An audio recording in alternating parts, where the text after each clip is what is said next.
મિત્રો હવે છે ને સુંદરગઢના પાઠ છે હું તમને બતાડું.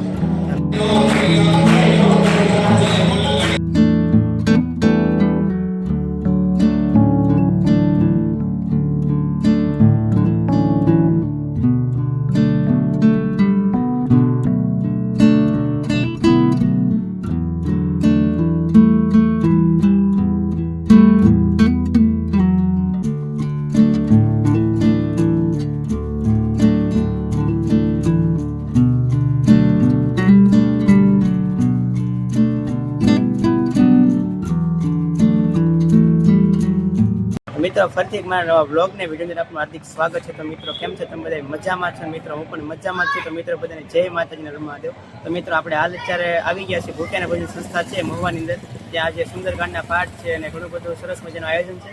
તો મિત્રો તમને વિડીયોના માધ્યમથી બધું બતાડી. તો મિત્રો વિડીયોમાં એન્ડ સુધી બન્યા રહેજો. જો આ ચેનલમાં નવા હોય તો લાઈક શેર સબસ્ક્રાઈબ કરવાનું ભૂલતા નહીં. તો ચાલો કન્ટિન્યુ.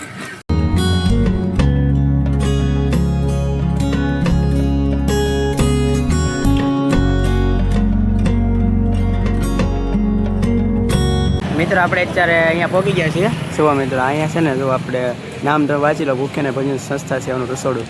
તો જો અહીંયાથી ગેટ છે, આપણે હમણાં અંદર જઈને તમને બધું બતાડું. મિત્રો વિડીયોમાં બન્યા રહેજો ઠેક સુધી. તો મિત્રો ચાલો હવે આપણે અંદર એન્ટર થઈએ ધીમે ધીમે. અને જો મિત્રો અહીંયા છે ને આપણી ઓફિસ છે. આ જો મિત્રો અહીંયા સરસ મજાનો ભગવાનનો ફોટો છે.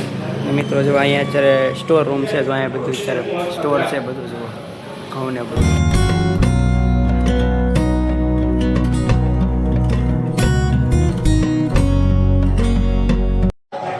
મિત્રો હવે છે ને સુંદરગઢના પાઠ છે એવું તમને બતાડું. ચાલો જો અહીંયા અત્યારે છે ને સુંદરકાંડના પાઠ ચાલુ છે.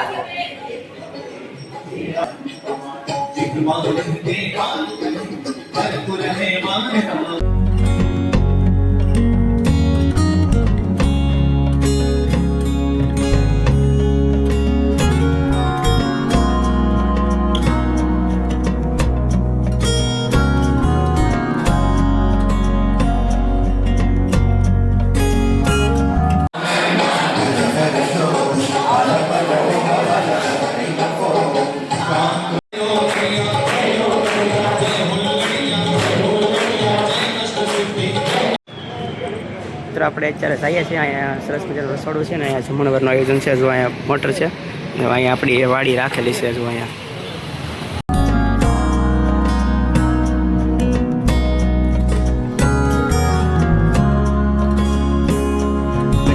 શાક તૈયાર થઈ ગયું છે.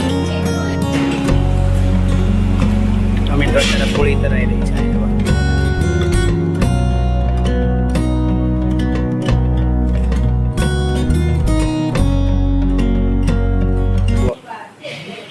દાદા ભજીયા બનાવે છે સરસ મજાના.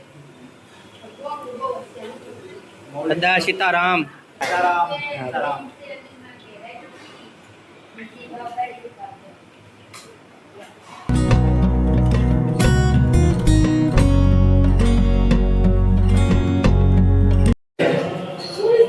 સરસ મજાના ભાત બને છે. જો તમે અહીંયા છે ને શાક છે. કાકા છે ને દાળ કાઢે છે. જો ગરમ ગરમ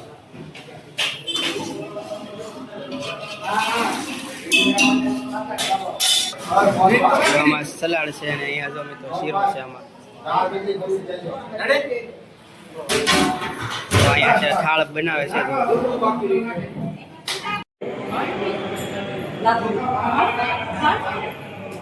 મિત્રો જો અત્યારે છે ને રોટલા બની રહ્યા છે. અહીંયા જો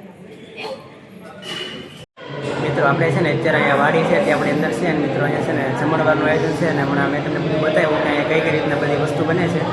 જો મિત્રો આપણે છે ને આ વાડીએ છીએ. જો આપણે હમણાં ગયા છે ને અહીંયા અંદર છે બધું કામકાજ ચાલે છે અત્યારે. અને મિત્રો છે ને એક વસ્તુ તમને કહેતા ભૂલાઈ ગયું, અત્યારે કહી દઉં છું. મિત્રો છે ને કર્મજી એક આશ્રમ છે, ત્યાંથી કમલેશ્વર બાપુ પણ હમણાં પધારવાના છે ટૂંક સમયમાં. તો હું તમને એના પણ દર્શન કરાવીશ. તો મિત્રો વિડીયોમાં બન્યા રહેજો છેક સુધી. મિત્રો છે ને જો અત્યારે ગાડી ભરીને બધા લોકોને જમાડવા જઈ રહ્યા છે. જુઓ તમે ગાડીમાં અત્યારે બધું વસ્તુ અહીં ગોઠવી દીધું છે.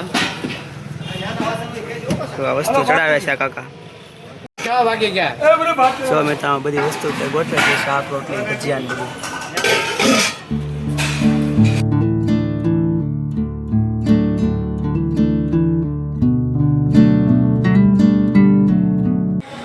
મિત્રો આપણે જે અત્યારે બાપુને દર્શન કરવાના હતા બાપુ અત્યારે અહીં આવી ગયા છે તો આપણે બાપુ અત્યારે આવી ગયા છે કોઈ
શિવ શરણ સાત નમસ્કાર એક શીત અને શાંતિ કળકુળ સોરઠિયા વણી કતણું અને જગત મેં જસુ નામ પણ ખલક રસોડું ખોલ્યું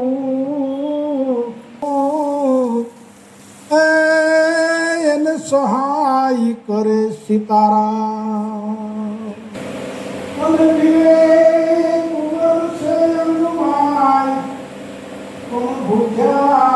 ભોજન પાય કોઈ શિવ ઉપાસક હોય કોઈ વિષ્ણુ ઉપાસક હોય કોઈ હનુમાનજીના ઉપાસક હોય કોઈ દેવી ઉપાસક હોય તો જ્યાં અન્નપૂર્ણાની ઉપાસના છે ત્યાં સાક્ષાત હોય છે તમે બધા અત્યારે અપાયેલા હોય તો ભૂખ્યા દીક્ષા કરવા આવે એને ભોજન વિદ્યાર્થી ભાઈઓ બહેનોને ટિફિન ભાઈ કોઈ મુશ્કેલીમાં હોય તો એની ફીની વ્યવસ્થા કરીએ તો હવે આપ સૌને કાંઈક થોડી ચિંતા હોય છે બહુ વાત લંબાવવાનો ફાયદો નહીં પણ બજરંગદાસ બાપુની માથે એક વખત રૂપિયાનો 4 બાજરો મળે તેથી 36,000નું દેવું થઈ ગયું માર્કેટમાં વેપારીઓ કોઈ આપે નહીં અને એક મિત્રો છે ને હું પાછો મિત્રો ઘરે આવ્યો છું કારણ કે મિત્રો છે ને કપડાં અમે આવડા યુનિફોર્મમાં પહેરેલા હતા જો આ કપડાં તમને ખબર જ છે મિત્રો છે ને કપડાં બદલા માટે હું ઘરે આવ્યો હતો કારણ કે હું કોલેજથી સીધો આવેલો હતો તો મિત્રો હું ઘરે આવ્યો છું અને મિત્રો અત્યારે સંધ્યા સમય થઈ ગયો છે તમને સંભળાતી છે બ્રેકગ્રાઉન્ડમાં આરતી તો મિત્રો છે ને હવે પાછા આપણે ત્યાં જઈને મળીએ ચાલો તો કન્ટિન્યુ જો અહીંયા બધું અત્યારે ગોઠવાઈ રહ્યું છે જો મિત્રો છે ને અત્યારે જમવાનું આયોજન ચાલુ થઈ ગયું છે જો અત્યારે અહીંયા બહેનોનું જમણવાર ચાલુ થઈ ગયું છે જો અત્યારે ચાલુ થઈ ગયું જમણવાર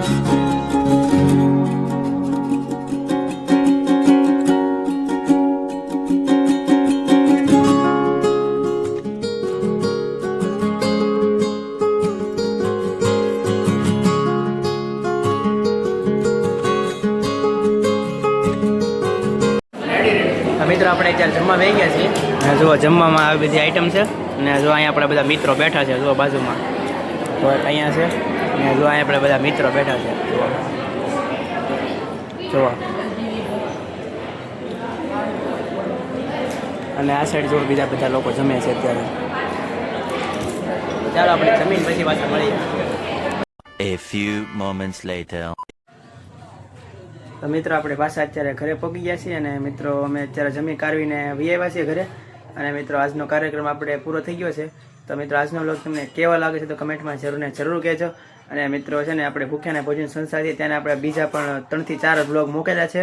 તો એ પણ તમે જોવાનું ભૂલતા નહીં ને બીજા લોકોને શેર કરજો, જેનાથી બીજા લોકોને ખબર પડે કે અહીંયા મોવાની અંદર આવી રીતના સંસ્થા ચાલે છે. તો બસ મિત્રો આજના વ્લોગને આપણે આ એન્ડ કરી દઈએ છીએ. મળશું ફરી એક નેક્સ્ટ નવા વ્લોગ સાથે. મિત્રો બધાને જય માતાજી, બાય બાય. સબસ્ક્રાઈબ ને કમેન્ટ કરતા રહેજો. Bye bye.